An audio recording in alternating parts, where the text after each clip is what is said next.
Merevägi esitles uut õpperaamatut Meresõda. Tegemist on esimese pärast teist maailmasõda ilmunud eestikeelse meresõjandust käsitleva väljaandega, mis on sobilik nii õppematerjaliks mereväelastele kui sirvimiseks kõigile huvilistele.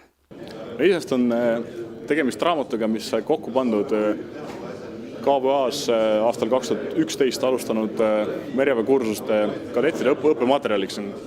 Aga ta on teadlikult kirjutatud natuke laiemalt, et see sobib ka kõigile meresõja ajaloost ja tänapäevasest meresõjast huvitatutele ja kindlasti maaväelises riigikaitses maaväelastele, kes võiks ka midagi aru saada sellest, mis merel toimub.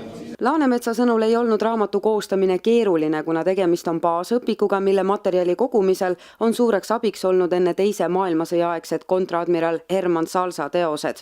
Õpperaamat Meresõda on saadaval Rahvusraamatukogus ja kõigis Kaitseväe raamatukogudes.